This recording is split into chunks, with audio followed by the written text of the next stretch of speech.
ヤフーの独自アンケート調査で第二次高市内閣の政権運営で最も注目している分野は何ですか。アンケート調査では経済財政がトップでしたが、猪木さん、今の高市内閣をどう見ますか。僕は維新と一緒に作った政策の提案書自体が正しいと思っているので、なので提案書通り続けばいいんじゃないかなと思っていて、議員削減もそうだし、減税もそうだし、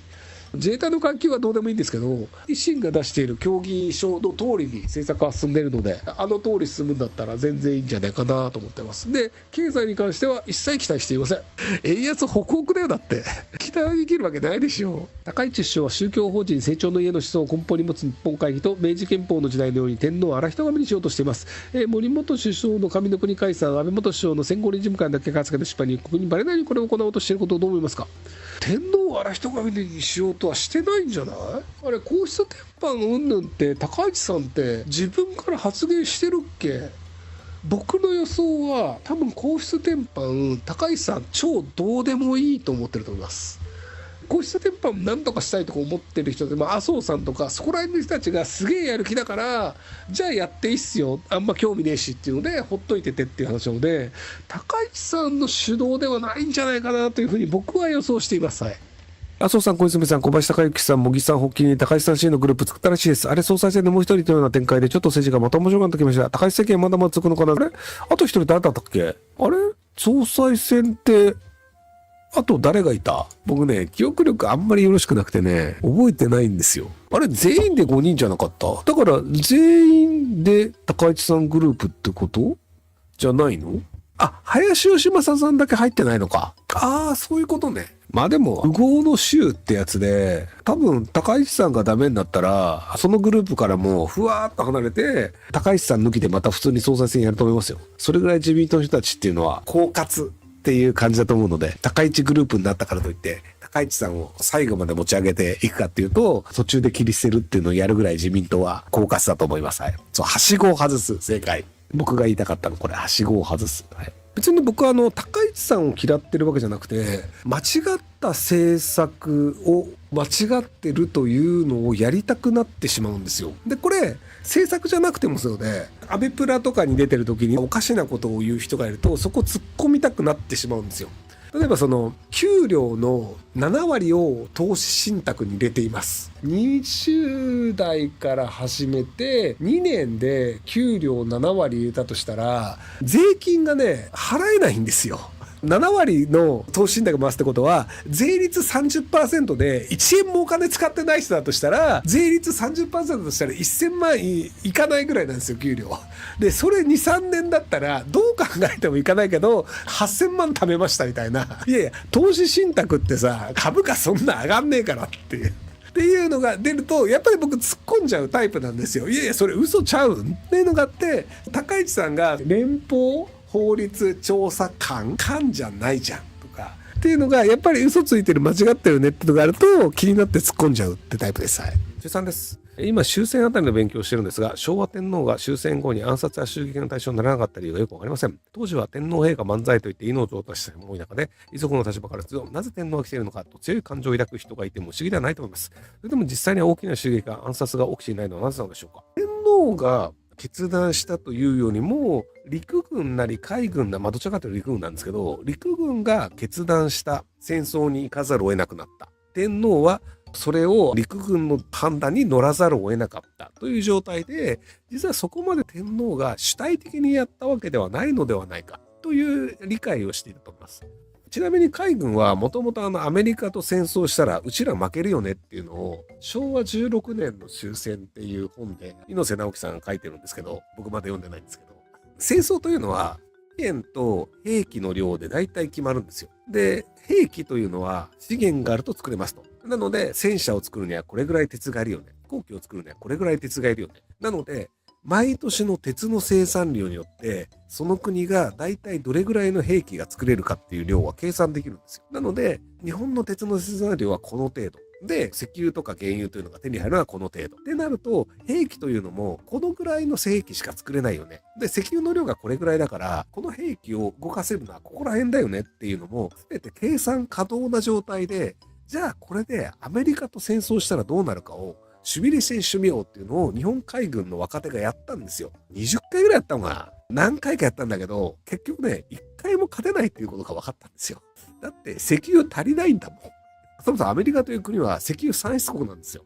皆さん、中東がうんぬんとかであんまり気づいてないかもしれないですけど、テキサスとかからめちゃくちゃ石油取れるんですよ。ただ、石油めちゃくちゃ取れるくせに、中東からもう石油を買うっていう国なんですよ。なので、そもそもの石油バンバン湧いてきますと、鉄鉱石もバンバン取れます。国土も広いですっていう状態で、兵器を毎年これぐらい作って石油ガンガン使えるねってなると、太平洋を渡って、あっちは空母なり、駆逐艦なりとか、戦艦なりとかっていうのをその日本の方まで持ってこれるんだけど、日本はアメリカの方まで攻められるかっていうと、兵器の量も足りないし、石油の量も足りないし、行けてハワイ、グアムなんですよ。なので、ハワイは攻撃しました。グアムとか、あそこから攻撃したんだけど、それ以降、じゃあそこに兵隊を置いたとして、その兵隊が食べる食料というのを、日本国内の国土で生産して、それをずっと石油を使って船で輸送船で食料を持っていかなきゃいけないんですよ。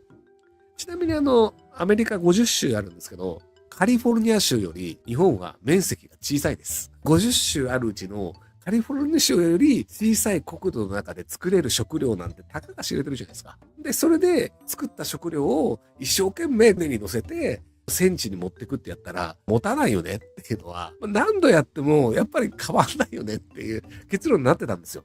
でも陸軍の人たちは海軍じゃないので、これだけの兵隊を持っていくにはこれだけの石油が必要です。10トンの食料を運ぶためには船は何トンのものが必要で、何トンの船というのが100キロ先の島に持っていくんだったらこれぐらいの原油が必要だよねとかも全部計算する人たちだったんですよ。陸軍は勢いなんですよ。人間だからね、陸軍って。これぐらい兵隊持ってったらなんかすげえ頑張って勝つんじゃねみたいな。っていうところで陸軍主体でバンバン攻めていくんだけど、東南アジアに攻めていった時は陸軍強いんですよ。根性でなんとかなるから。3万人で攻めて全滅したから5万人送り込んで勝つみたいな、そういう戦略をやってたんですよ。人海戦術と言われてるやつで、インパール作戦っていう有名なね、向こう浦さんっていう名前されたんだけど、インドネシアの方まで芸人さんとか、芸人さんっていうの芸妓さんとかね、女の人を連れてって、イチャイチャしながら、お前ら行けっていうのを命令して、牟田口さんか。あそこインパールで10万人くらい死んだんじゃなかったっけ、日本人。作戦としては間違ってるんだけど、それでも送り続ければ俺は間違ってないみたいな。っていう戦略をやって、ちなみにね、この牟田口さん、終戦後も生き残ってます。日本人はそれを信じてインパール作戦で何万人も死んだんですけど、結局牟田口さんはずっと生き残って、天寿を全うされたんじゃないかな。っていうのもあったりするので、そもそもの陸軍の奴らが悪いよねっていうのは、ある程度日本の国民たちも分かってて、天皇が別に積極的に戦争を進めようとしたわけではないんじゃないかっていう意識をしていたんだと思います。ただちなみにね、昭和天皇ね、戦争中ね、結構割とイケイケな発言もしてるんですよね。宮内庁メモかなんかで、頑張れ勝てるんじゃねえとか、押し込めなんとかなるんじゃみたいな発言もしてて、なので、昭和天皇は戦争に否定的だったみたいな言説も実は結構微妙で、始まった以上は勝つ気満々だったっていう。とはいえ、戦犯ではなかったか論っていうのがあって、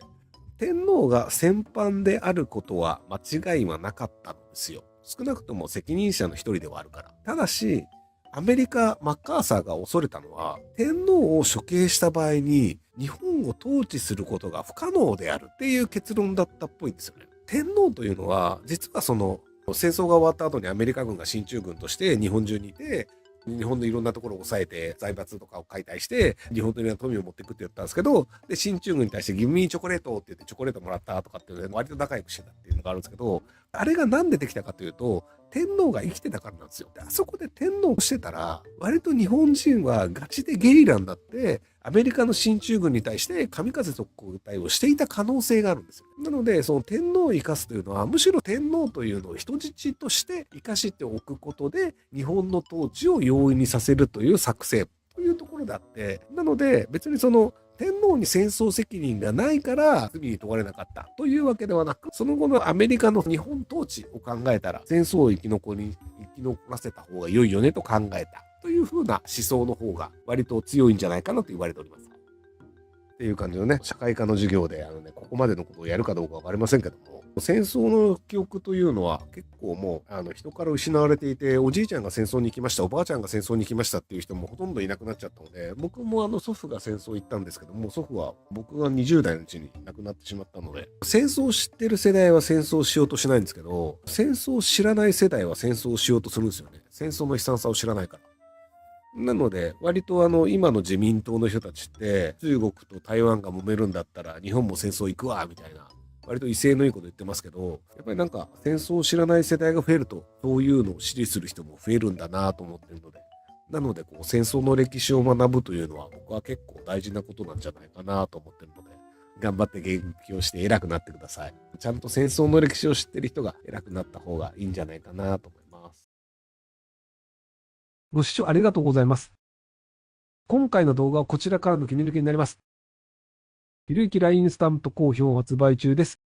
概要欄に購入リンクがあるので、そちらから購入できます。よろしくお願いします。